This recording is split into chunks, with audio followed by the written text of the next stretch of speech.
that the businesses are convinced that they are doing the right thing and that they see that you can do it profitably. And I think that is one of the key elements when we go into sustainability-driven economic environments. We must find ways that these companies will benefit in the long term from switching over to sustainability. It should become evident that this is the way forward, and this is one of the big tasks in trying to convince the world that economies should be circular, that economies should be sustainable. And I think today we will hear something about this. Once again, without any further ado, I would like to express my thanks to the distinguished panel that we were able to gather for today's event.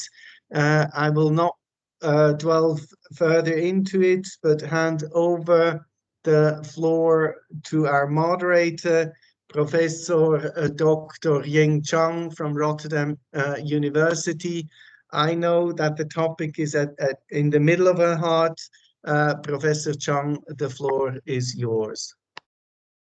Thank you very much. Good morning and good afternoon, everyone. My name is Ying Zhang. I'm a professor on entrepreneurship, innovation, sustainability from the Rotterdam School Management and Erasmus University, Rotterdam in Netherlands.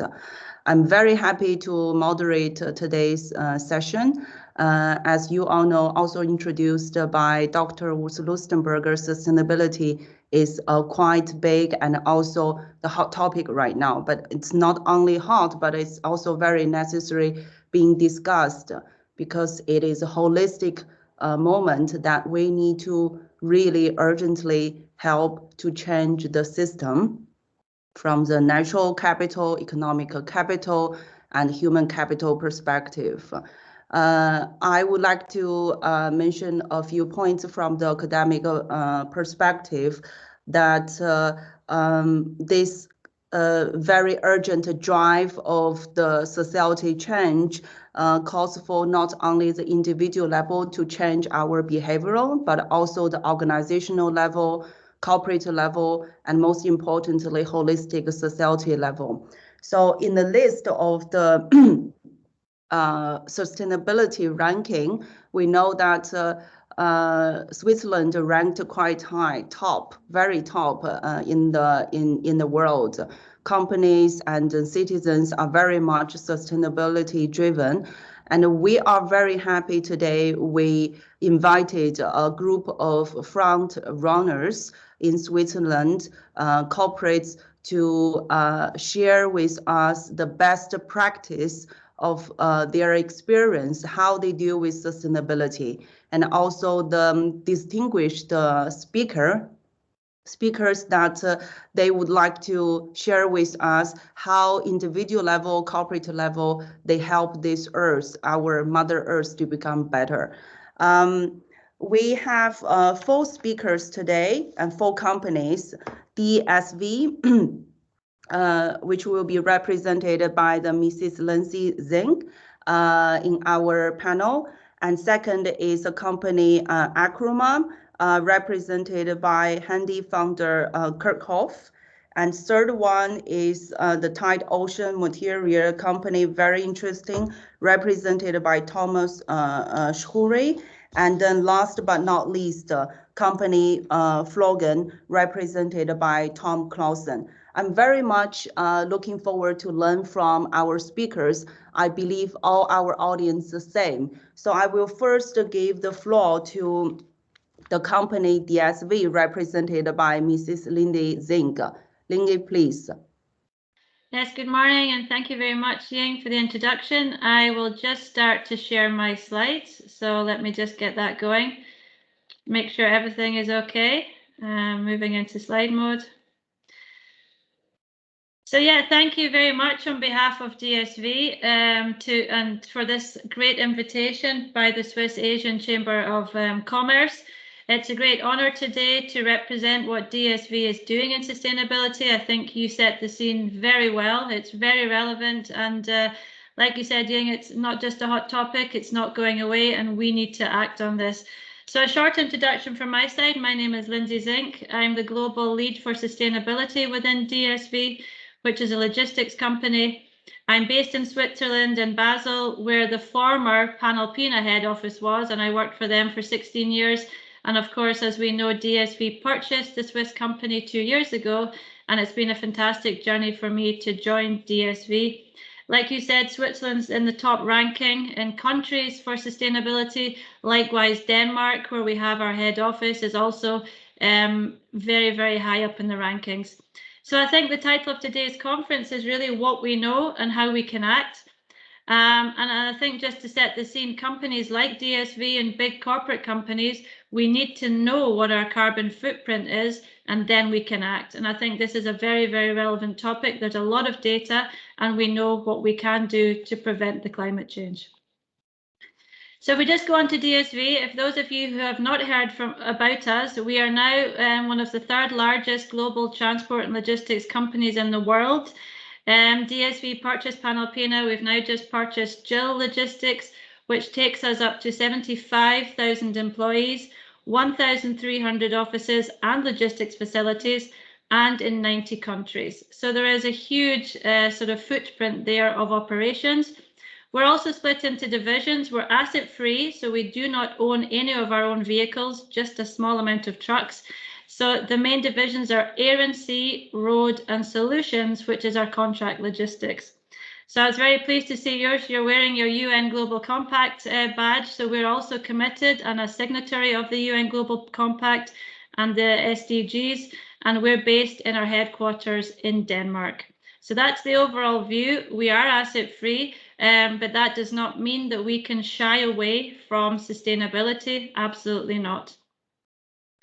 And if we just sort of say, okay, what we know, this is the sort of opening sentence of the conference today. We do know that logistics in the industry that I'm in and the whole company, we've got people from DSV on the call today, we know that logistics climate impact is very large, and it's comprising of 23% of global greenhouse gases. So our sector is the third largest source of GHG emissions after industries and buildings. That's a fact. We do know that.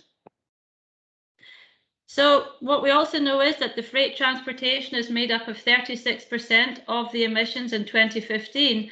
And if we look at the figures in the future, we can expect that to be at least equivalent to passenger transport by 2050, which is frightening. We are still shipping cargo. We need to keep the economy going, but we believe that we can still have sustainability there as well. So that's also a fact and a frightening statistic.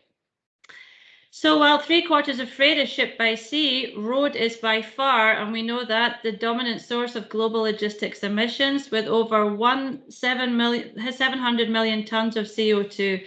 So the statistics are there, the facts are there. So companies like DSV, logistics companies, must act based on this frightening sort of future prediction. And I think it's what you were saying as well, Urs, at the beginning. It's no longer the case that we can choose between economic growth and sustainability. The two must come hand in hand, and we must do this with our operations. And I'm very lucky that our CEO, Jens Bjorn Andersen, he is absolutely leading this from his heart. And to have a CEO like that at the anchor of the company, driving sustainability, he's formed a sustainability board, which I report into, and he's really acting upon this because he believes we can make a difference in corporate companies. He's just been nominated for a Sustainability Leader Award, and DSV also just won a Climate Award in Denmark. So this is where I think many companies need to have. It needs to be led from top management. They need to walk the talk, and that way we will have succeeding in this area. So the CEO driving from top management. So what do we know? Again, going back to the sort of conference, you need to find out in a corporate company, in your organization, what is your carbon footprint? What does DSV emit? I won't challenge any of the DSV people on the call and ask them, but we know for a fact we have IT systems in place. We're gathering all the data from all our 1,500 offices. We're gathering the data from all the cargo we ship worldwide. We know how much total carbon footprint we have. So if we talk about scope 1 and 2, that's what we control ourselves, our buildings, our company cars, the small sort of truck fleet that we own. That's a large amount of CO2 that we emit. People can't quite picture 1,700,000 tons of CO2. What is that? Well, that's equivalent to 21,435 homes that have energy use for 1 year. So that's a large amount of homes that our CO2 would be able to provide energy for. But more frightening, I would say, is the scope 3, which is the subcontracted transport, the transport we use to ship our cargo. That is 12.56 million tons of CO2. Now, what is that in real figures? That's about 3.2 coal-fired power plants in 1 year. So our figures are there. We are a large company. We're emitting a lot of CO2. And you can see on the pie chart, of course, obviously, the air freight is the 54% CO2 largest split. So if you don't know what your carbon footprint is, this is what you need to start doing. And also for our customers, we need to give them the carbon footprint, because what we know with the data, we can act upon it. So this is very important for DSV to start this journey. So once you have the data, what are you going to do with the data? So companies need to set targets. We need to have a target to work towards in the next 10 years. It's called the climate crisis. It's called the climate decade. COP26 is coming up in my home country, Scotland, and it's really now a crisis point that people need to act. So DSV has set what's called science-based targets. This actually came from the last Paris Climate Agreement in 2016. And these are the gold standard way of companies to set targets to limit the global warming to 1.5 degrees. It's been predicted if we continue as we are, human beings, and doing everything we're doing, there's going to be so much damage to the nature and to the environment we're in. So this is a methodology that DSV has committed to and signed up to, and many good organizations are going by the science-based targets because it's a proven methodology that will limit the 1.5 degrees.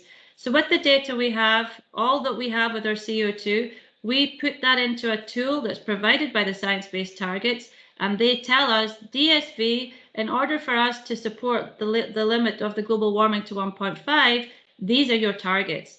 So DSV has committed to 1.2, scopes 1 and 2, the company cars, the road freight, and the buildings. Everything we own, everything that we have control over, we need to reduce by 40% by 2030. Scope 3, that's the more challenging one, but it's also good for our customers because we want to reduce all our subcontracted air freight, ocean freight, road and rail by 30%.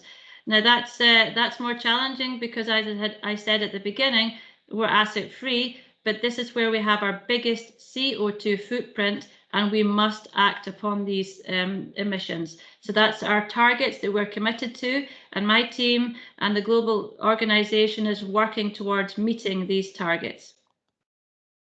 So how do we get there? What does a big company like DSV do? What are good corporate organizations doing? Well, you need a strong governance. We need to have the board level, we need to have the executive management on top of this, and you need to have an alignment throughout the organization. So we've set up a very dedicated team to this that I'm leading, and that's governing it by our executive management. You also need to set targets. I've just mentioned those, the science-based targets. Companies must set targets to have somewhere to go to. Our customers are setting targets. They're coming to us. Hey, we've got targets. You need to help us, DSV. So that's also a very good step in the right direction. Stakeholder engagement. Well, it's obvious that we cannot do this alone. It requires collaboration. And I can only emphasize how important it is that DSV collaborates with our suppliers and also our customers, because all of us need to work together in order for us to realize our CO2 reduction targets. We cannot do it alone. Our customers cannot, and likewise, neither can our suppliers. So stakeholder engagement is also a very important part of this journey. And what we've really been working on very hard is to implement a green logistics program. And that's a program to support our customers' CO2 reduction and also our Scope 3 subcontracted CO2 reduction. So what we want to give our customers now is CO2 data. They know the data of their cargo, where it is, track and trace, but they also now need to have transparency. What do we know? What is their CO2? And then from that, we can offer them some products to reduce their CO2. So again, going back to the conference title, what do we know? Customers need to know their CO2. And then from that, we can act upon that and have customer offerings. So basically, once we know the data, once our customers know their CO2, what could we offer? What can we do as an asset-free company in this industry to reduce the CO2? If I go back sort of 15 years in my career in Panalpina, I would not believe that we would be so advanced in technology that an asset-free company like us could start to offer alternative fuels, alternative technologies. If you look at this sort of picture on the screen, it's quite busy, but it's more to say there is a lot of solutions that we can do for short-term strategy and for long-term reduction goals. What we do in DSV, we look at sort of the current transport we have with our customers, and there's a high potential to look at simple operational improvements, changing routing, maybe comparing carriers, having empty trips changed to full trips. So optimizing this supply chain with the customer can also reduce the CO2. Different carriers, we can compare air freight carriers, ocean carriers. We have old planes versus new planes. That also has an effect on the CO2 reduction, so we can improve emission standards there. There is no true carbon solution, and I think there's a lot of greenwashing out there. A lot of companies are saying we are true zero. It's not possible yet, but we continue to look at ways to collaborate towards this. But the big bid in the industry now is alternative fuels. You can read that in the media. A lot of our suppliers are looking for aviation fuel that's more sustainable, the trucking, hydrogen, LNG, electric. So DSV is also very much in this area to look at ways to reduce the CO2. Biofuels, fantastic potential also to reduce the CO2. It's not a long-term solution because there's not a lot of biofuels in the industry, but it does have a short-term availability. So what we say is there's a lot of solutions that we can actually find for our customers.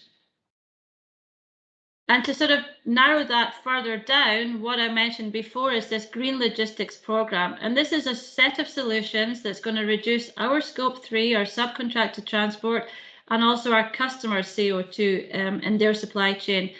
As I mentioned before, I can't emphasize enough, data is the most important start of any journey for any company, for any sort of collaboration. So we track and trace the impact. Every customer can have a CO2 report down to the mode of transport, down to the lane that they're actually shipping for. They can compare each year. We have account managers who bring this into the regular review meetings, and this is the most important start. So we're measuring the footprint of our customers. Once we've done that, the next product is called Rethink Your Logistics. And this is a supply chain design and optimization product. And I have a team of consultants who go into the heart of the supply chain of the customer. We identify where are your pain points? Where do you have your highest CO2?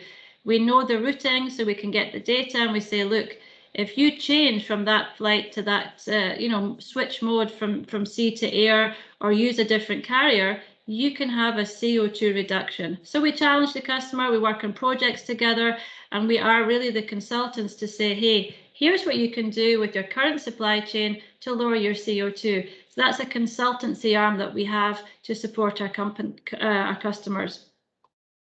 The third one is fueling the green transition, and there's a lot of products that we have now in DSV for all modes of transport, air, sea, and road. We have alternative fuel offerings that can reduce the customer's CO2 by 80% without changing the operations.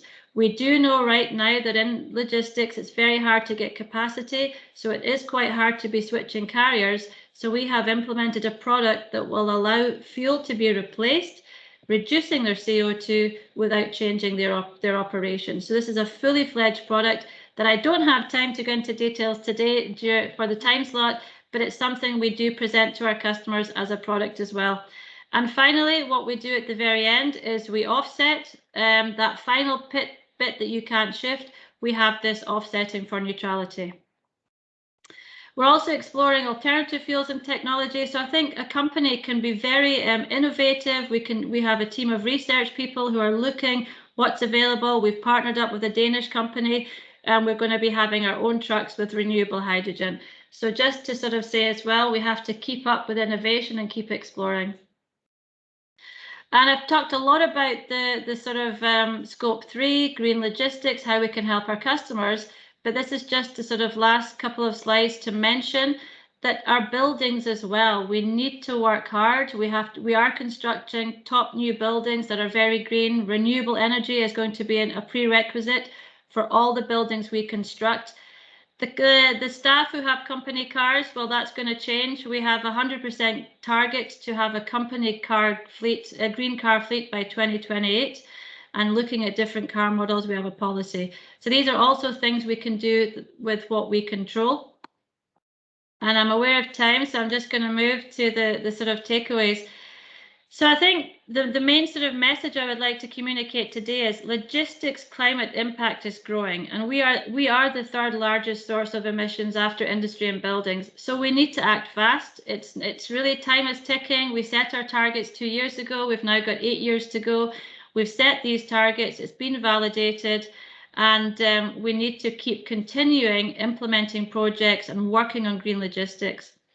We are asset light. It is our biggest challenge for scope 3, but it's not impossible. And I think a very good opportunity is this collaboration with customers and suppliers, and also industry forums. Being on conferences like this, we're also members of the leading industry forums to learn where is technology, what can we do. That's also a key aspect of our strategy.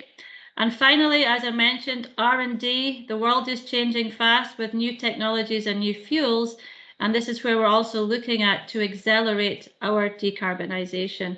And finally, I would just say for all companies out there, start collecting the data, and let's get going with this together. I think it's a fantastic journey that we're all part of, and it can be a very powerful result if we act now.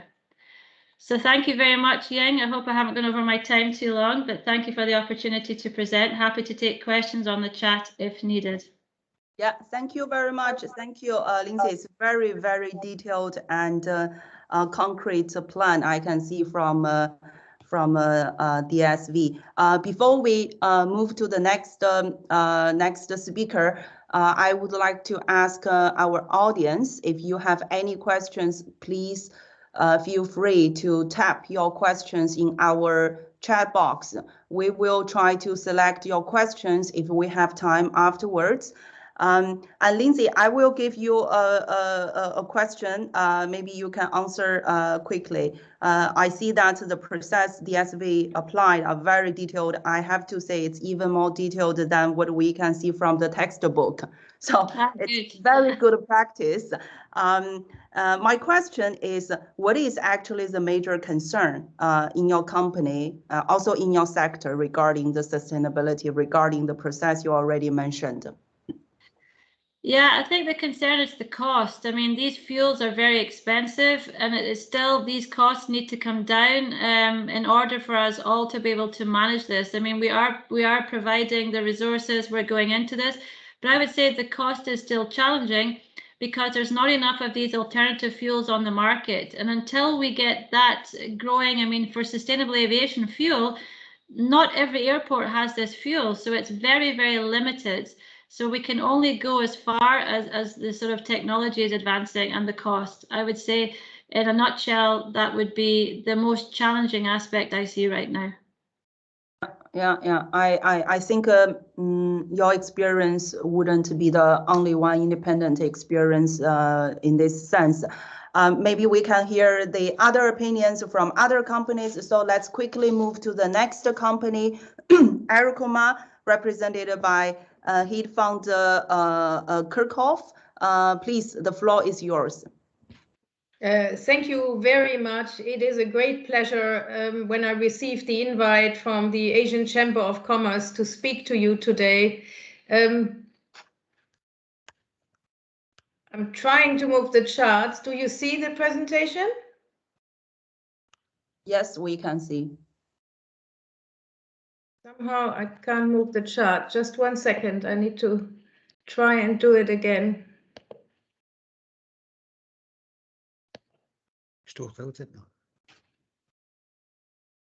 No. Just give me one more try. We see your presentation, Heike. Perfect, thanks. Yeah, the problem is right now I can't move it, but I will figure it out. 1 second. Now it works. Here we are. So it is my great pleasure because I'm representing as a CEO a company that is really 105 years old. And for the Heike, ones... we do not see the presentation at the moment. Okay.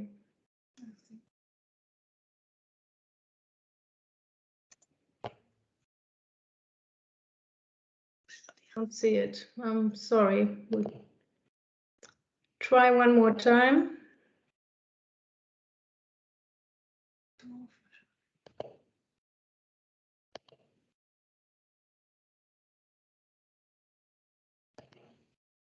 Very sorry, I have some technical issue now. Now we see your screen, but maybe we share the presentation centrally. Wait a moment. I think I'm opening it now. Okay.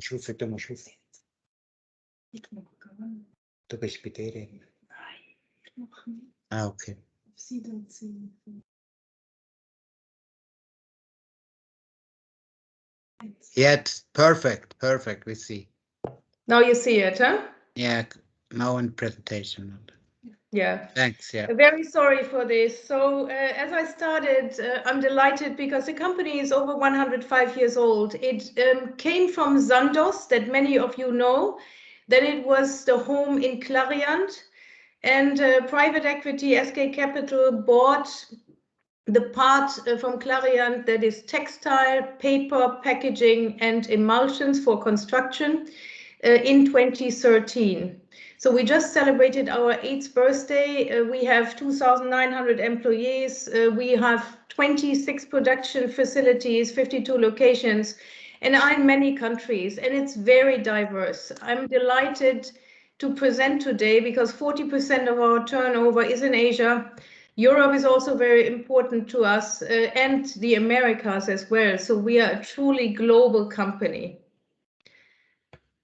The world has a problem. We talked about it. It is the smog, it is pollution, it is waste, it's landfill, it's water, it's deforestation. It is really on many fronts. And if you think about the industries I'm representing, textile, paper, packaging, as well as construction industry, they are amongst the biggest polluters in the world. And that makes Acroma and all of us that are in these industries having to take charge and really doing something for the environment and helping our customers reduce their environmental footprint. When you look at Acroma, what we have done, we have early on, and you can see we start here in 2013, we have early on realized that we need to do something distinctive, different. We have started our first treatment plant in Pakistan that has zero discharge, very important. Then in 2014, we launched Earth Colors. Some of you might know this because big brands are bringing out collections with Earth Colors. This is a dye that is based on nuts, shells, and leaves, and everything you find in the forest that's left over that we grind and make a new dye stuff. Also very important, fluor-free solutions for water and oil repellency that we commercialized in 2015. And then you see 2018 was a breakthrough for us, aniline-free indigo. the jeans that we are wearing, 99% are using lots of water during processes, and the dyes release aniline in the wastewater and species die. It's not only the coloration you see, but it is really the aniline that makes the life in the oceans and in the rivers die. So we have an aniline-free version, and we try to really convert as many brands as we can. Then we all try, I think, as companies, to put together sustainability reports. And this takes a lot of work also from the top of the house, and every function is involved. And we just launched our 4th sustainability report this year, and we have for the first time a stakeholder survey included in this. We do a lot with external recognition. You see here in 2020, we achieved EcoVadis Gold Standard. I'm delighted to tell you that a week ago, we got awarded Platinum for the year 2021, which the ones that know how hard this is to get to this certification, only 1% in the industry have EcoVadis Platinum rating. I don't want to go into detail, but I want to share something that has helped Arcoma and me to lead a company. And this is to really think about the problem we want to solve. You know, all the companies I worked for before, we had a vision statement, we had a mission, but we didn't really have the problem statement. And it's very important that we rally our organizations around what problem we are trying to solve. And I talked about the industries we serve in Arcoma being amongst the most polluting and wasteful in the world. So the organization knows which problems we are trying to address. The second thing I find important, what I didn't have in the other companies where I was serving, was a purpose statement. So we rallied the leadership team around what could be our purpose. And you can see here, to accelerate the transformation of our core industries towards a sustainable world, we really want to think broad. So the takeaway here is think through your businesses, whether you need a problem statement or a purpose statement.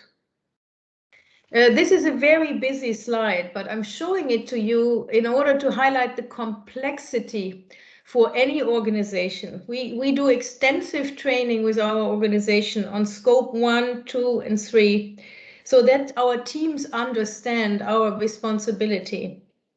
And, you know, we brought out systems, and I will go into this in a second in more detail. And we estimate with these systems that we commercialized that we reduced the CO2 footprint for our customers globally by 70 million kilos CO2. So just to put it in relation, 70 million kilos CO2, and our own Arcoma footprint that Lindsay also described for her company is 88,000 kilo. So this is approximately 800 times offsetting our footprint, what we generate for our customers and trade partners.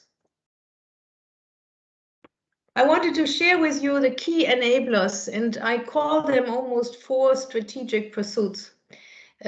We talked a lot also in preparation for today's call about the role of R&D. And I'm a big believer that if you want to transform an industry and bring more sustainable ESG topics to your customer sets, you have to work through R&D enabled and industry leading innovations. And this costs money. So the question is, do you get reimbursed for these investments, and are the customers willing to pay a premium? And I think overall, my experience is they are, if you enter in the companies at the right level. If you only talk to purchasing or technology, they will want the innovation, but for the same price or lower price. If you talk to sustainability officers, CEOs, the management teams, they are much more open to engage and think about even paying premiums. I will talk a little bit more later about our value-adding systems and solutions and what we did. The third imperative that you see here is something that I think really differentiates us from our peer set. We have developed a one-way calculator, and I will discuss this in more detail in a few minutes. And then the last is this brand awareness partnership, including co-branding. If you think our company, a specialty chemicals company, is really a B2B, but why limit ourselves to B2B if you can also go B2C? So what we did, we work with 100 brands directly and do a pull-through and offer them partnerships and also co-branding if they use our chemicals, our dyes. And we pack them in the system, and this is working for us very well. So Earth Colors, I touched this. It's really one of our true innovations. It's plant-based colors that are synthesized from food and herbal waste. Lots of the brands, they need a differentiation, and they come to us because they need to launch collections that are truly sustainable. So we have had a lot of success with this, and Esprit is one of them, and lately Primark did a whole collection on female, male, children, as well as the home category and sleepwear, and they went very broad in order to feature Earth Colors. I talked to you a little bit about the systems. We have 70 systems, and I want to illustrate this. If Adidas comes to us and says, I want to produce a black t-shirt. Before, with their agents and vendors, they would need to go everywhere and say, which cotton do I select? Is it a bio cotton, or do I want a polyester? What do I want? Then how do I do chemical activities on either the fiber or the woven fabric or knit in order to prepare it for the dyeing process? Then the dyes itself, they would get from somebody else as well. These two systems might not fit together. And then the after treatment. Do you want an odor-free athletic garment? Do you want a soft touch? Do you want a t-shirt that afterwards has a very soft touch? Do you want wrinkle-free? So we offer our systems from end to end. We are truly the global supplier that can offer all these steps in one system that fits together. And we have 70 of those depending on the end use. And this is what I talked about, the one-way calculator. Why would the customers believe us? In the pandemic, you know, we couldn't visit customers to run trials. So we don't need to visit customers to run trials. We get the data from them, the customer benchmark, what you see on the top. And then we look at that data, and we have a software developed that crystallizes out of what they need our recommendation, and we use our system approach to this. And you can see this Acroma deep dive system that we have in this particular case offered to a customer, gave them 27% in process time reduction, 34% in water consumption reduction, 41% in energy consumption reduction, 17% in chemical usage reduction, and overall 38% in CO2 emissions.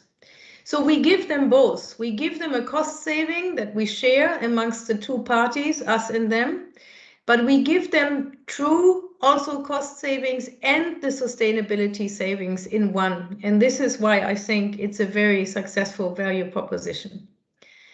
So I wanted to show this here. These are the resource saving systems that are based on water. And you can see with these 4 systems alone, we saved 1.4 billion liters of water in 1 year. And over the time since we have these systems, it's over 7.7 billion. And total industry, textile industry uses 79 billion. So we are around the 10% that we are helping here, and that's very important that we believe that we have a positive impact on water as well. So if you think about when you start a system selling, a solution selling approach, you start small and you ramp up fast, but you can see how successful we were. In 2 years, we went from 0% of solutions that we offer to our customers with credible reductions from a sustainability perspective to 40%. And we would like to go to 55% by 2024. I talked about the brands. You can see Earth Colors. You can see big brands like IKEA. They have a blanket in all global stores out of Earth Colors. It is really successful, and some of them pay us a licensing fee as well. The Primark is a very interesting example because Primark is a leading, really a leading low-cost, OEM. Retailer. And if you think about when they came to us, why should we give them our prestigious, precious product that is in very high demand? And you can see what we were able to negotiate. They really need sustainable claims. So they were in agreement to put Earth Colors by Archroma as a feature on every piece that they produce. And I hear the collection is out since August and it is almost sold out. And they are asking us for more. So it's big and it's very visible, and we get a lot of trademark recognition through this, and also brand recognition. So I talked about the external recognition. It's not about me or the employees of Archroma believing we are great. You really need to work on external recognition. So we got the Outdoor Industry Award. Obviously, we work with EPA. But EcoVadis is very important for us, and this platinum rating we got last week for 2021, it's only 1% of all companies in the world that have this platinum rating. And I really believe it's a differentiator and helped us grow. So I come to the end, the key takeaways for today. I really feel the world is in transition. And we see that consumers have different expectations, and we need to cater for this.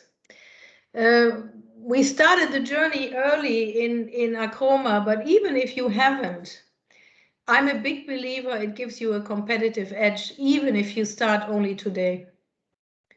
It's a little bit about ambition level and engaging all stakeholders. And I have a very high ambition level to change as a chemical company, if you want, specialty chemical, into a sustainable company.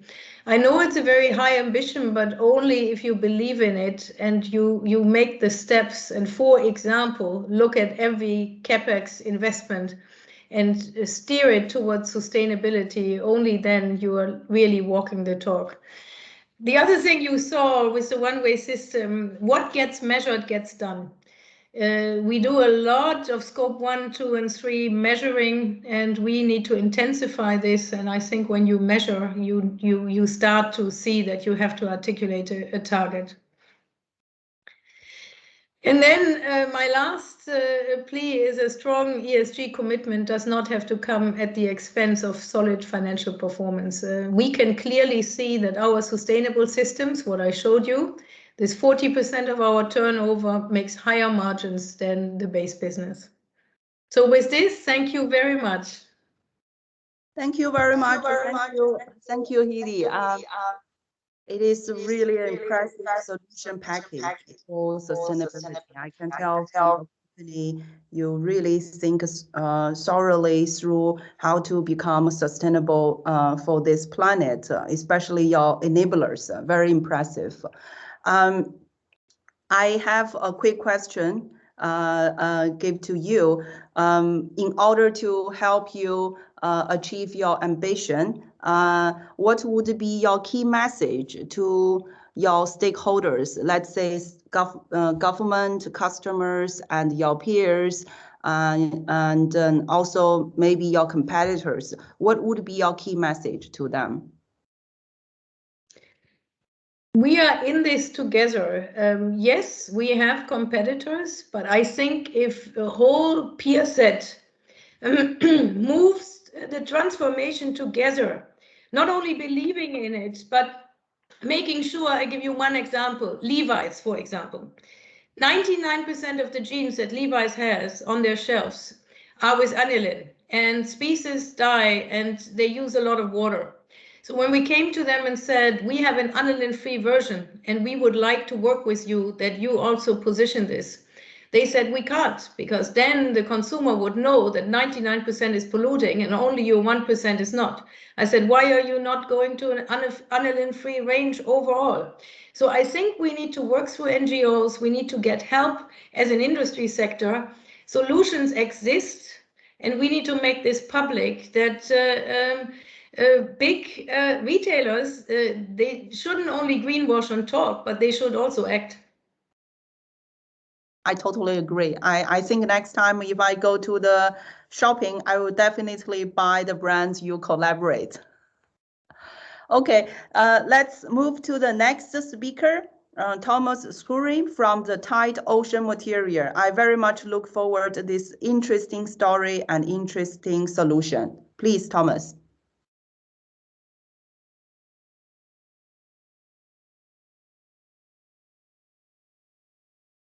Perfect. Thank you very much, Heike, for that very interesting in-depth presentation. I think it's a seamless continuation, because we are kind of in a similar industry, but we're more from the raw material side. Quickly about my person, I'm the VP and co-owner of Braloba Group, which is the mother company of Tide. We're producing watch straps and wearables in China, Burma, and Thailand with our own factory. So it's a pleasure to have people from those countries as well in this webinar. So let me explain you a bit about Tide Ocean and what Tide Ocean is. As Heike has well explained, we really face a big problem, maybe not for this generation, maybe not for the generation of our kids, but definitely for the generation after. The big problem actually is waste management and the current pollution you can see as here on the picture. What we have done at Tide, actually, we found a solution for that problem. And we decided to upcycle ocean-bound plastic waste into new, innovative, and sustainable products. So quickly to dig a bit deeper into that pollution, annually, roughly 350 million tons of plastics are produced. And shockingly, only 9% of those plastics gets recycled. This means every year, roughly 340 million tons of plastic end up somewhere. And due to uncontrolled waste management on uncontrolled landfills, roughly every minute, 1 truckload of plastic waste ends up in the ocean.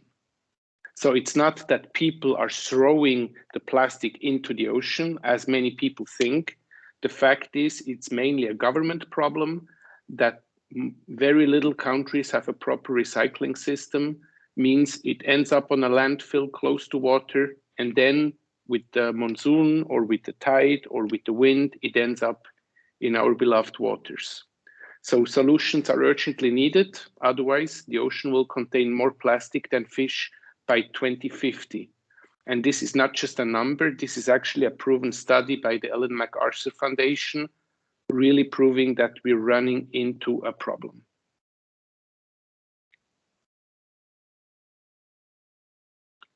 So what we did at Tide, we saw the problem and we found a solution for it, but we also learned that we need to build a global supply chain to achieve the goal of a cleaner ocean. So what we do, we organize cleanups, we build collection points, and we collaborate with social enterprises to engage local communities. We also pay fair wages and comply with high ethical and ecological standards. So what do? We actually give waste a value. And I think that's the key sentence. When you have a problem and you want to get a solution, you need to give it a value. Here's an example of our team in Ranong, Thailand, which is close to the Burmese border. Here, actually, we employ local fishermen, which are suffering from less and less fish income, and we give them the chance by paying the same price for the plastic as they get for the fish. Quick story from my first trip to Ranong, when we asked the fishermen and said, hey, you meet a lot of plastic waste while you're out fishing. Can you help to bring it back? And one fisherman told me, no, this is waste and this is not my waste. So why should I bring it back? But when we told them, how about if we pay you the same price as you get for the fish, will you bring it back? And then he said, of course, then I'll bring it back. And exactly with this concept, we found a solution how we can get rid of that plastic trash. So value means impact. So besides the environmental impact we create by protecting the ocean, the fauna, and the flora, we also create with Tide an incredible social impact, because with that fish price rule, we can actually create jobs. We can create jobs in rural regions and in developing countries. As we work with many famous brands, it allows us to pay fair wages. We offer the people on site additional income besides the fish, and we create the much needed waste management system. Plus, of course, with that action, we strictly follow the United Nations Development Goals, as mentioned by Urs in the beginning of this webinar. But most importantly, and this matches a bit with the presentation from Heike, is actually we need to create as well a business impact. With Tide, we think that we have created a feel-good label that gives customers a confidence to buy responsible plastic. Because plastic itself is an excellent raw material. And in recent years, actually, the plastic got a really bad image. But it only got a bad image because we have no clue how to manage that waste. But plastic itself is an incredible product. You can form unlimited products, unlimited items. So we need to continue to use plastic, but we need to find a way how we can manage once it reached the end of life.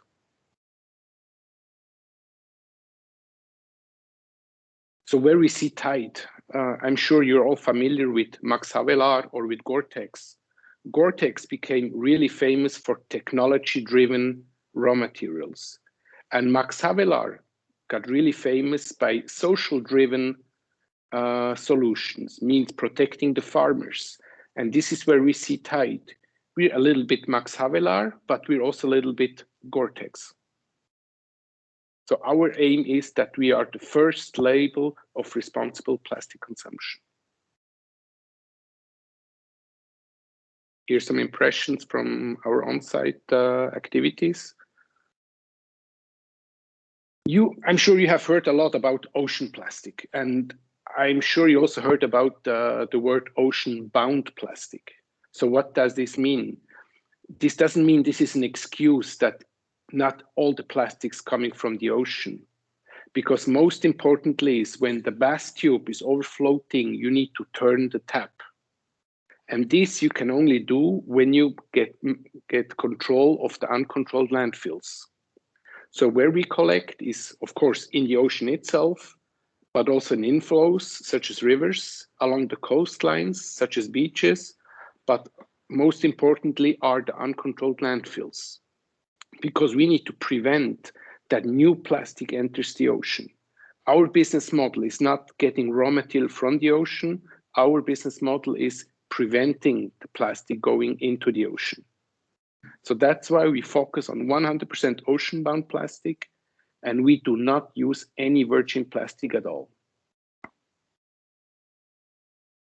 So where are we active? The company was founded back in 2019, so we're still a young company, but we have actually built collection systems and recycling systems in Ranong, Thailand, in Manila, the Philippines, in Java, and in Bali, Indonesia. We are currently setting up also a blockchain system with a Norwegian company called Empower, where we can track the exact plastic. So by the end of the year 2022, you will be able to receive a QR code of your plastic product. You can simply scan it and you know exactly from where the plastic came from.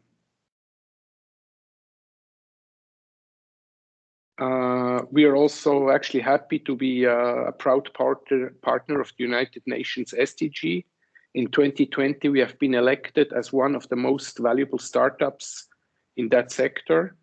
And we're strictly following 4 targets at SDG, which is no poverty, responsible consumption, climate action, and for us, most importantly, is life below water.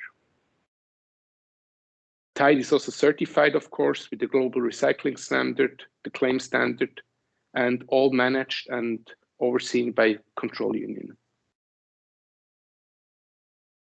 Here, a nice picture of a fisherman bringing his delivery of that day. And then we clearly record the weight of the plastic and he gets paid immediately for his delivery. Means a direct social impact, which helps him to feed his friends and family. So how do we do that? Everyone says plastic or trash actually cannot be used anymore. It's contaminated by salt water, it's contaminated by chemicals maybe, it's contaminated by UV. So we have developed a process together with the Swiss University of Applied Science in Zurich. The university is called OST. How can we give that waste a value? So within actually 2 years, we have made a lot of studies to break down the damaged plastic to the singular molecular level and then rebuild it up back to virgin level. And with that part, or with that result, actually, we could prove to the world industry that the 350 million tons of plastic which are produced every year can be reused again for new products.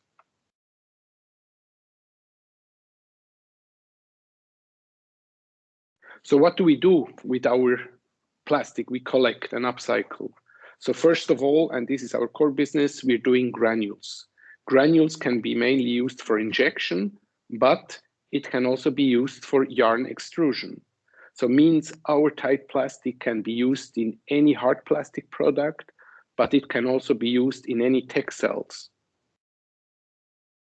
And to support also Factory 4.0, we created a filament which can be used for 3D printing.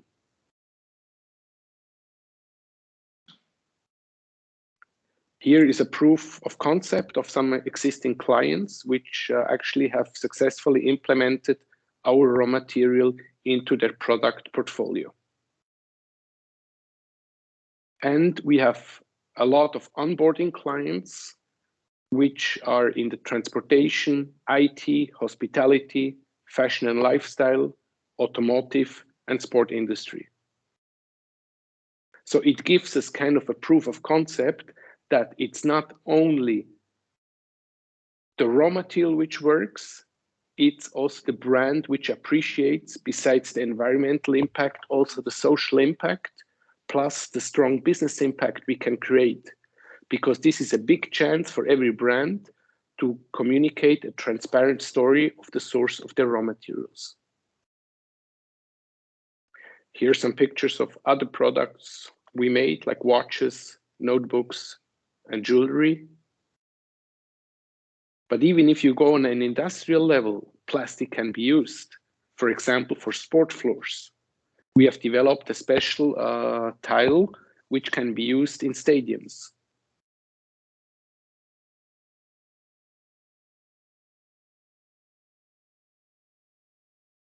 And for all that work actually we have done, we received the German Technology Award back in 2019.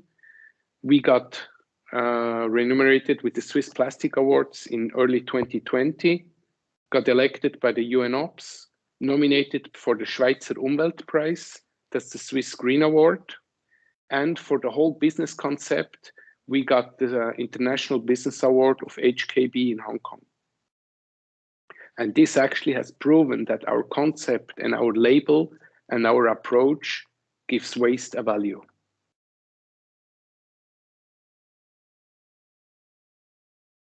Quickly about the facts. So we only work with 100% ocean-bound plastic. Most importantly, we transform single-use plastics into sustainable goods. We have already upcycled more than 15 million PET bottles until end of 2020. We have a very strong partnership with the Swiss University of Applied Science. Of course, we also offset all our emissions with myclimate.org. We compound with renewable energy. And the funny thing at the end, it's not only a Swiss engineered product, it can also officially be called a Swiss made product. So please follow our journey at Tide Ocean Material on Instagram or on our website. And I'm open for any questions. Thank you. Thank you very much, Thomas. It is very, very interesting story. I can tell you, you and your company trying to integrate natural capital, human capital, and economic capital together into your business model. That's very, very hard and unique, I have to say.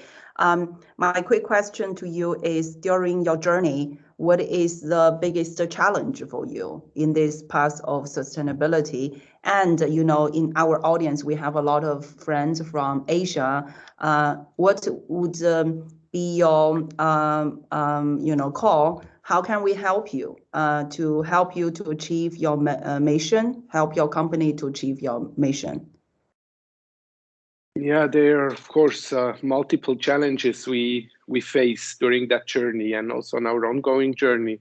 But I think, first of all, politics, it's an incredible important part which we really need to focus on. We need to have the politics backing our concept. At the moment, also the governments, they see plastic waste as a problem, but they're not ready to create a solution. If we take Switzerland as a role model, we have an incredible PET recycling system in place. So every child in Switzerland knows that the PET bottle goes into the PET bin. That's like basic common sense. And this is something I think we need to implement especially in developing countries, with the support of education in schools and support from government, that people are aware that we need to recycle our trash, that the time of a landfill definitely is over. We have nowadays the technology to give waste a value already at collection stage, not only too late from the ocean, but I think the technology is here. Governments, they need to talk, and especially like the Paris Agreement, I think they should much more intensify that topic to support companies and brands to give that a value. Yeah, thank you very much. Do you have any call from our audience? How can we help? I think most important is that we spread the word about all the brands, not only about our company, also about Heike's company. It's like, I think we need to be cautious. We need to support brands which are taking actions. We need to buy products from those brands. And when the brands see that the demand is increasing, we can automatically profit from that. But of course, from the chamber side, if you have any good connections to governments to present our mission, we will be more than happy to do that. Thank you. Thank you. We hope we will have a positive feedback from the audience afterwards, especially from the political part. Next, we move to company Flogan. The representative is the head of business development and the director of this company, Tom Clausen. Tom, the floor is yours. Thank you, Ying. It's a pleasure to speak at this Zoom video call. And first of all, I would like to thank the Swiss Asian Chamber of Commerce and also want to thank the audience for your time and interest. So with this, let me just upload the presentation.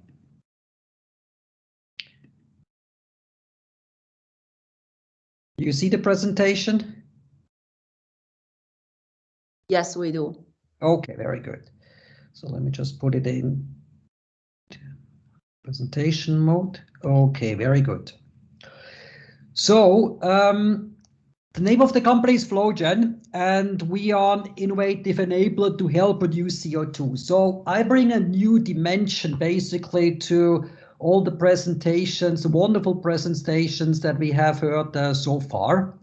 And I would like, to start with a statement saying that, when you think of renewable energy solutions, you are thinking of large solar farms or wind farms.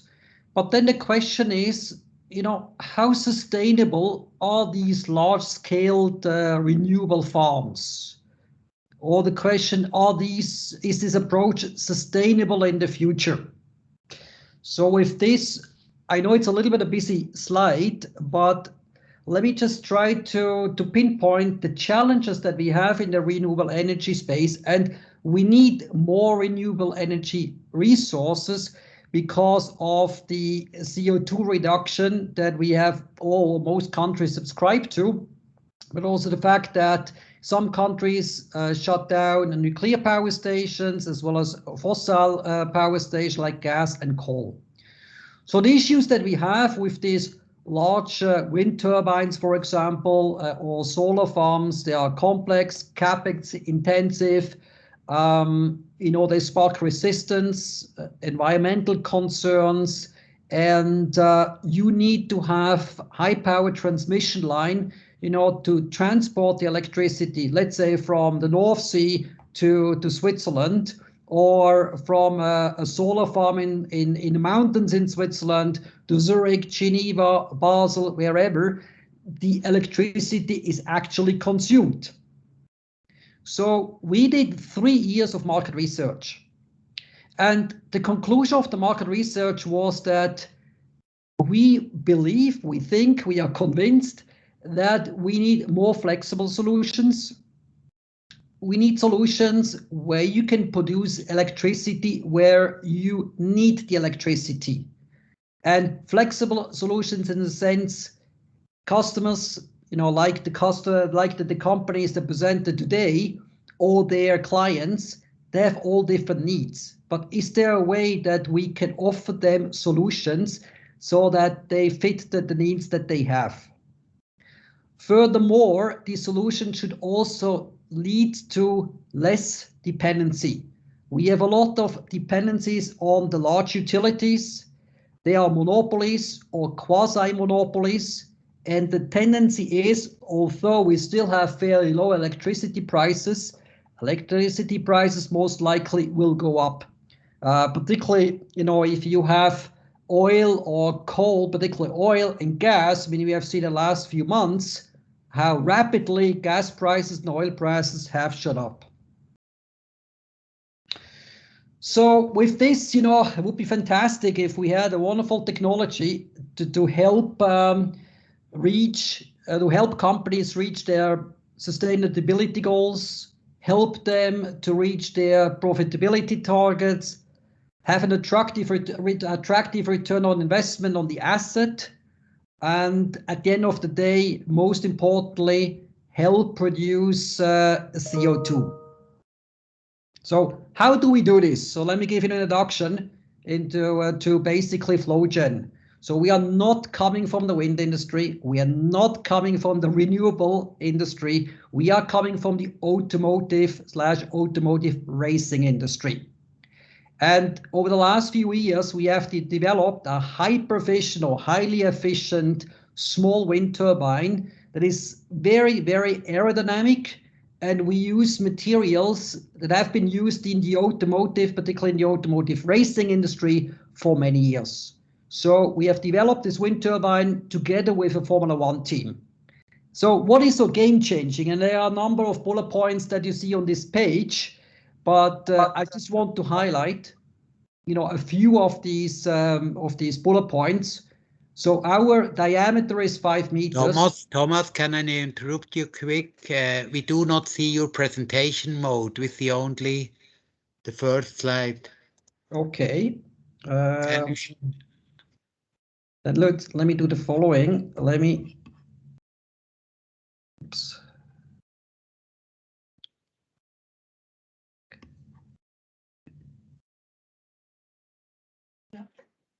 Do you see now?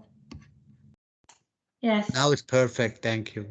Okay. So then, look what I just. So I just covered this here. Covering basically the centralized versus decentralized power generation, the issues, as you just have heard, of large-scale renewable energy, the environmental concerns, the resistance, and so on, and our approach to flexible local solution that decreases the dependency on the utilities. Do you see now this picture, Marco? Imagine a cool technology. I just want to make sure that you see this. Yeah. Okay, very good. So basically, as I mentioned, our goal is to help companies to reach their sustainability goals. And this is the page basically where I was before. So who is FlowGen and what makes us different? And as I just said, we are from the automotive industry, and we have introduced materials, processes, technology like aerodynamics from the automotive and automotive racing industry into the renewable energy industry, working together with a Formula One team. And the characteristics or features of our small wind turbine is the size. It's very small, 5 meters for 10 kilowatt nominated power versus 8 to 10 diameter rotor from competitive products that also have a 10 kilowatt nominated power. We are very efficient. Efficiency shows you how well you can transform kinetic energy into electricity. And as you can see, with the 50% plus, we are as efficient and even more efficient than the large wind turbines and a lot more efficient than the smaller wind turbines. Weight is also one of our key features. It's 160 kilogram versus 800 kilograms. So our wind turbines weigh about 25% of competitors' products. Then noise is always a key concern. And as you can see, 32 decibel at a distance of 20 meters is like, your refrigerated home speaking to you, probably, and I'm not screaming at you, it's probably 50 to 60 decibels. So our wind turbines basically cut through the air. They spin so quickly. Productivity, as you can see, we are basically below 10 cents per kilowatt hour. That depends a lot on the wind regime and the wind speed. Then 3 other very important points. I'll talk about computational fluid dynamics. It's a 3D simulation model a little bit later. But what is important is, if you want to really be successful in this industry, you have to be economically competitive with what is already out there. And we reach this target by using best practices from the automotive industry so that we are in capability to mass produce and also adhere to qualitative standards that are very common in the automotive industry for many, many years. And that allows us, for example, to produce a blade, which I'll show you in a second, in 6 minutes. It's fully automated. The other thing that I think is also very important in the context of sustainability, let us use existing infrastructure, existing buildings first, before we sacrifice forests as well as meadows. So this is our mobile container solution. You see here the 3 wind turbines. This solution comes in various variations. We always combine, if possible, solar and wind. So on top of the 20-foot or 40-foot container, you see the solar panels, and then you see these wind turbines. So one blade we produce in 6 minutes. The weight of one blade is 7 kilograms. The trailing edge is 0.8 millimeters.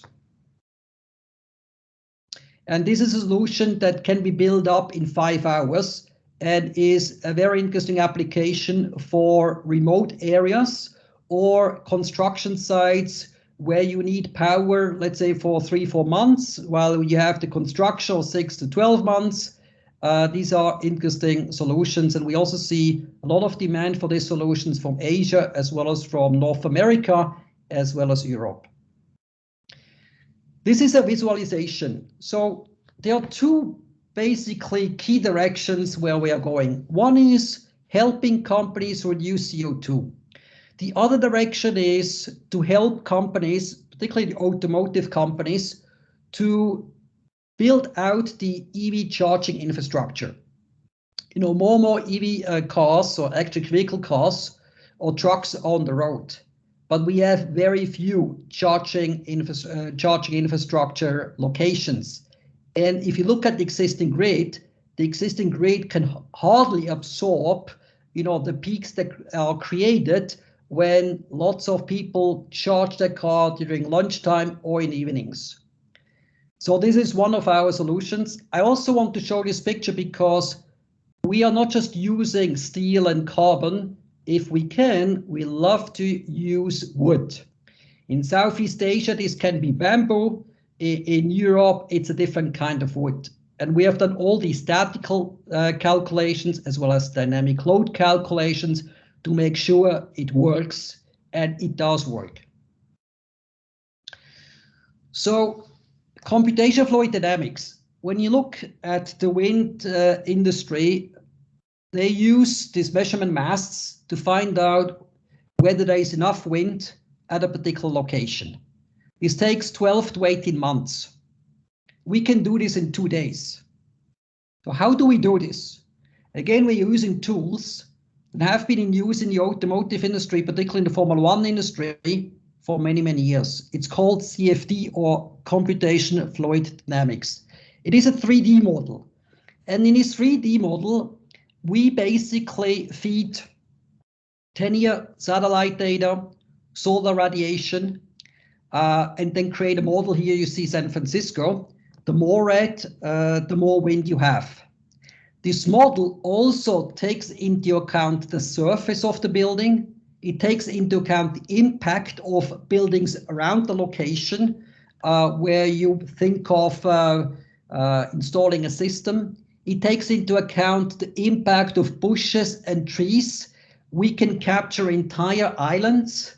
We can capture cities or parts of cities. And within 2 days, you have a result, and we can tell you exactly where these wind turbines and the solar panels should be placed.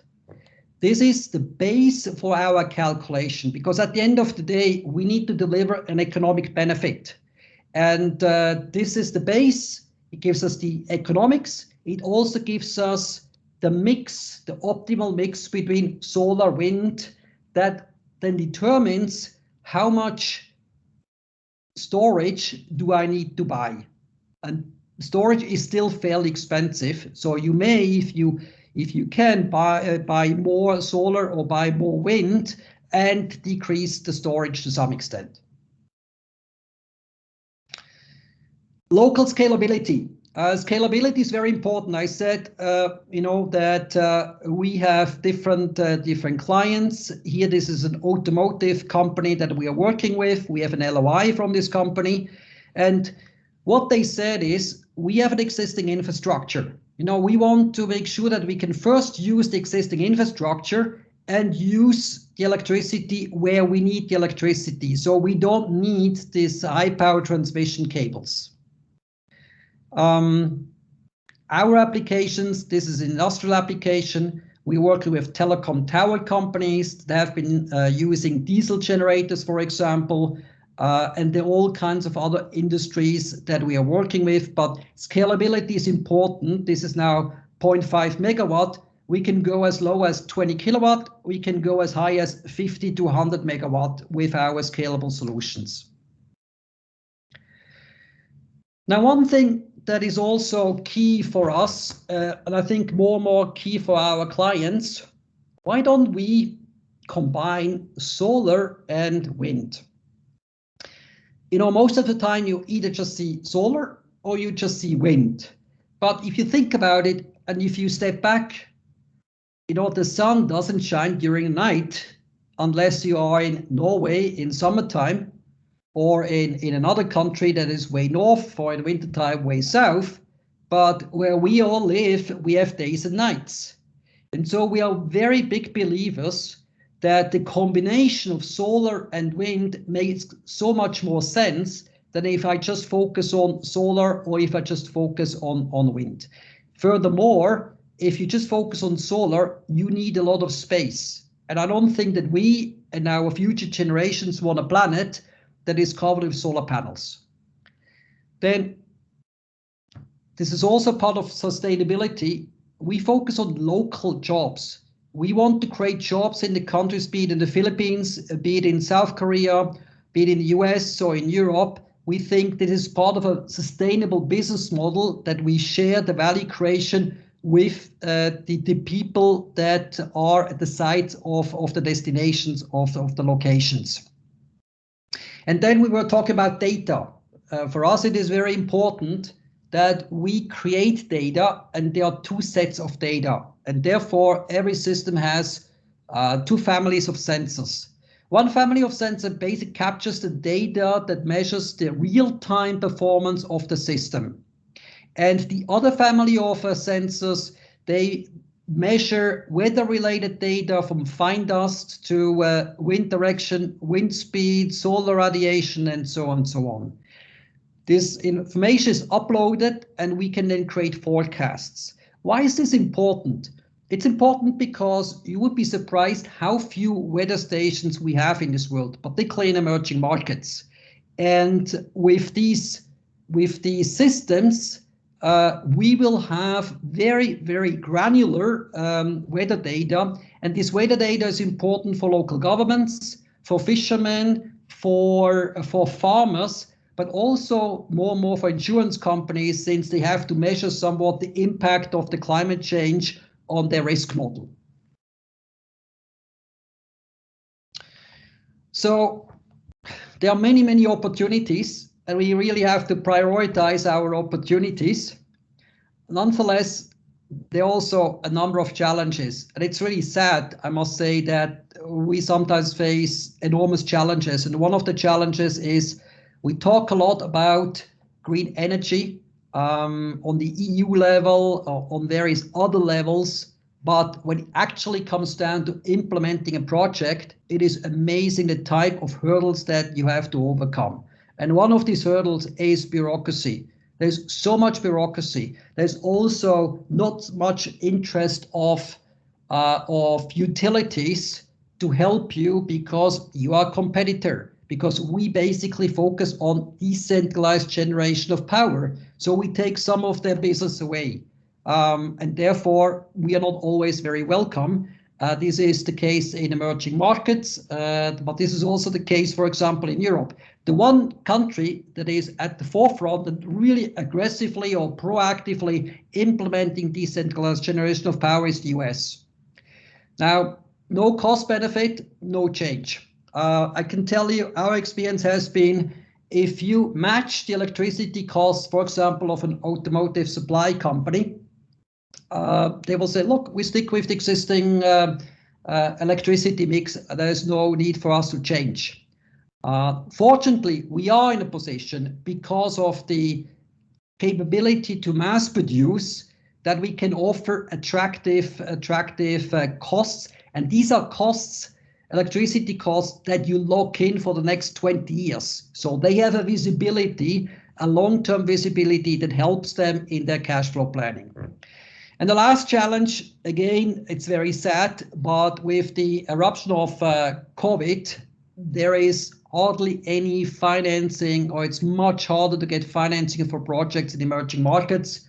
We were working on several projects, smaller projects in Papua New Guinea, for example, electrifying a juvenile prison, electrifying primary schools. So we're talking about the basics of the basics. And we couldn't get these projects off the ground because all the aid money disappeared. So with this, I would like to thank you for your interest and for your time.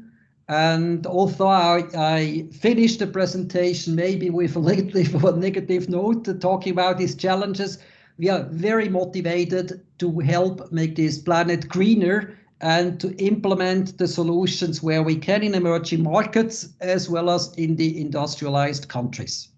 Thank you. Thank you very much. Thank you, Tom. It's very inspiring. I particularly want to thank you, be honest, telling us what is the biggest challenge. To be honest, from the beginning to the end right now, 4 presenters all explicitly telling us the biggest part challenge is from the bureaucratical side, the political side, and also this imbalanced pyramid that voice sustainability coming from the bottoms of pyramid and corporate and some of the citizens, but the same that on the top, nobody or pretend not here. So in that sense, it's like what we are talking is very much distinguished and different from what we are doing. And that is really sad. That is too much away from the merit of the humanity. So only from this point of view, I can tell like 4 presenters, 4 companies already taken a huge cost burden and a risk burden to push this sustainability ball forward. I think if we are offline, I would ask all the audience, give you 4 the big applaud and thank you for taking such a great burden, but it's positive burden. So I hope you continue to do it. And I'm very sure from the academic and from the chamber, from all the NGOs, we would be very honored to help and then collaborate with you, push this forward. So in the end, we don't have much time, but I want to kick back one simple fundamental question that each of you should give a sentence to answer. What is sustainability? Usually I say ladies first, but this time let's do it men first, gentlemen first. So Tom, why would you start? Look, sustainability has so many dimensions, and we just heard a number of dimensions, but sustainability for me is a focus on an improvement, on a long-lasting improvement in terms of helping the quality of the people, helping improve the quality of Mother Nature, because there's only one Mother Nature that we have, and we should not be selfish enough that this is our Mother Nature. There are future generations that also want to live on this planet and want to have a good life. So we should all take care of ourselves. We should take care of the next, and we should take care of the Mother Nature. And I think that is a nutshell. It's a little bit philosophical, but that is in a nutshell basically what sustainability is. And sustainability can only be sustainable if you benefit. So there has to be, as I think Urs said in the very beginning, there has to be a profit element. So without the profit element, sustainability is not sustainable. Thomas, can you please? Yes, sustainability is a big word. You're right. But for me, actually, sustainability is, I can answer that with one word. That's actually responsible consumption. It depends, for example, electricity consumption. Only use electricity when it's really needed. Means when you leave the room, turn off the light. Very basic. But responsible consumption is also in consumer goods. Means only buy what you can really use for a long time. So stop buying trash or buying single-use plastic. So basically sustainability is like what I learned from my parents and from my grandparents. Actually, it's just turn on your brain. Think about what you buy, think about what you use. And if you really work with your brain, I think everyone can be sustainable. Thank you, Thomas. Heike, could you please tell us your opinion? Yeah, sustainability is leaving the next generation a world that is still functioning. And I'm quite worried about this. I don't know you, I have 2 children and they question this. How will their life be when I and my husband are gone one day? And I think that's a big motivator for me, at least. For me, sustainability is broader. I look at it as an ESG, environment, social, and corporate governance, because we didn't talk about social and corporate governance, but that's also very important. Yeah, I totally agree. Lindsay, what's your opinion? Yeah, it's a summary of all of them, but just to echo what Heike said, we've actually just renamed corporate responsibility to sustainability, and that's to encompass the environment, the social, very much what Thomas was saying as well, you know, giving back to the communities, giving jobs, supporting communities, also helping the planet, and then having this strong governance, compliance, business ethics. So for me, sustainability is, again, what Thomas used, a very good word, it's a responsible organization taking care of all the ESG topics. And that for me is sustainability. And like you said, Heike, I've also got 2 small daughters, and it's quite frightening when you see the statistics today. If the world continues, I don't even know if we're going to have ski resorts in Switzerland. You know, the snow is melting. Last year they opened much later. It's a sad, bleak picture. So for me, it's to be responsible on ESG topics as well. So just to echo what everyone else said, yeah. Totally. Thank you so much. And thank you, everyone, distinguished speakers. Thank you for the audience. As you can see, we already recorded this interesting topic. So we will try to upload to YouTube, and then you will have chance to revisit. And from our side, this topic is not ending topic. It will be continuing. So we will try to organize more dialogues between West and East on this topic. If you audience have some new idea, you think you are very much into sustainability, we'll be very happy to have a conversation with you. And then from academic angle, I will try to summarize every time the mini cases from our seminar, and then try to promote our companies into our MBA classes and education sector to help sustainability to be educated. And I think from the chamber perspective, they will try very hard to promote our companies, our members, and then set up the bridge of this dialogue between West and East.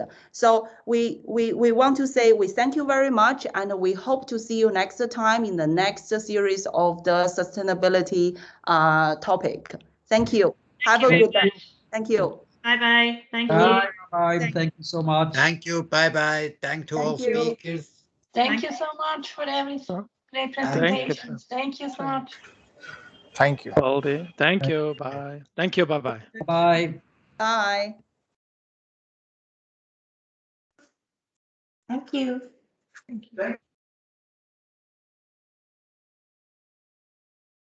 Station.